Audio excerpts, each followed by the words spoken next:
Music Kapwa Year 3 ng JCI Campilan, tagumpay. Dalawang barangay sa bayan ng Liba, potensyal sa hydropower plant. At lalaki, tiraga ng kanyang tiyuhin, patay. Yan ang ulo ng mga balita sa pagbabalik ng Sultan Kudarat Headliners.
Magandang araw, lalawigan ng Sultan Kudarat.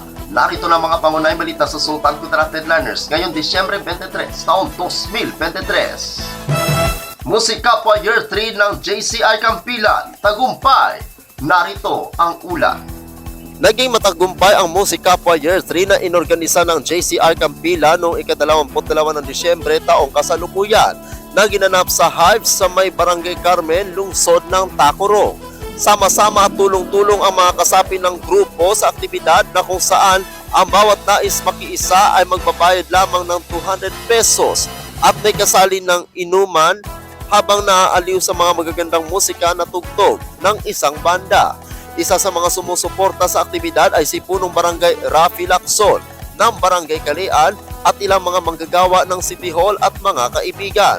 Sa panayam kay Cathy Legazpi Robles Catalan, na kasalukuyang pangulo ng grupo na ang malilikom nilang pera sa aktibidad ay maging pundo nila sa mga paparating na mga aktibidad. Ang JCI Campilan ay bahagi ng isang pandaigdigang grupo na may mga layunin na tumulong sa kapwa sa pamamagitan ng mga makabuluhang aktibidad at proyekto. Sa pagtatapos ng panungkulan ni Catalan ngayong taon, hahalili naman sa kanya sa susunod na taon bilang pangulo si Julian A. Yavore. Ako ang inyong kaibigang Apolinario Ferdy Valencia para sa Sultan Kudarat Headliners. Dalawang barangay sa bayan ng Liba, potensyal sa hydropower plant. Narito ang ulat. Sa patuloy na paglago ng ekonomiya sa bayan ng Liba, kasabay din ang pagtaas ng demand ng kuryente sa buong Area 3 ng Sultan Kudarat Electric Cooperative o SUKELCO. Ayon kay Area 3 Engineer Efren Marquez, bukod kasi sa kasalukuyang 5.5 kilowatt dependable capacity ng kuryente mula sa Kalamansig Diesel Power Plant ng National Power Corporation at ongoing na konstruksyon ng National Grid Corporation, ay ganoon na rin ang paghahanap ng SUKELCO ng iba pang power source. Sa ginawang survey ng nasabing electric cooperative, katuwang ang technical group, pasado sa height minimum requirements ang dalawang barangay sa bayan ng Liba na kung saan nakitaan ang potensyal para sa hydropower plant. 3 sa talon ay nasa Barangay Cristian Nuevo at isa naman sa Barangay Kapilan Ang ibig sabihin nito, ayon pa kay Marquez, posibleng malaking porsyento sa pagkukunan ng kuryente ay maaaring renewable energy. Ngunit ang nasabing plano ay pawang survey pa lang ito at iginiit ni Marquez na dadaan pa ito sa feasibility study. Kung may pondo man ito, dagdag ni Marquez, tiyak malaking ititipid sa konsumo ng kuryente at may malaking ambag para sa kalikasan.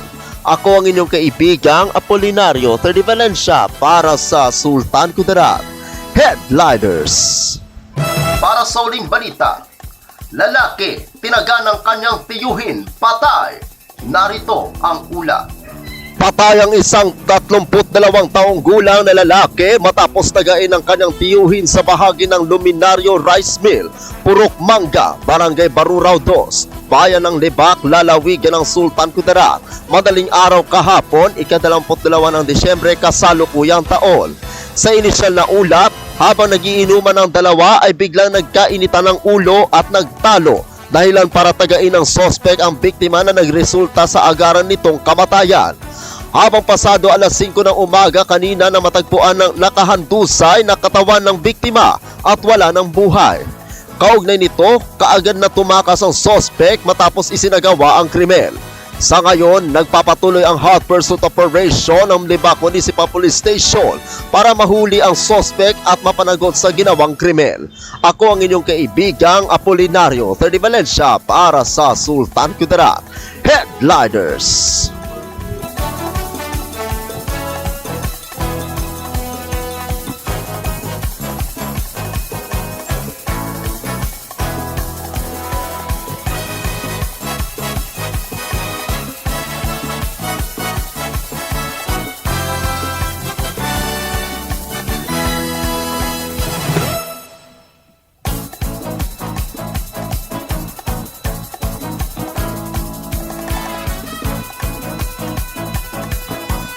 At yan ang kabuuan mga balita sa araw na ito.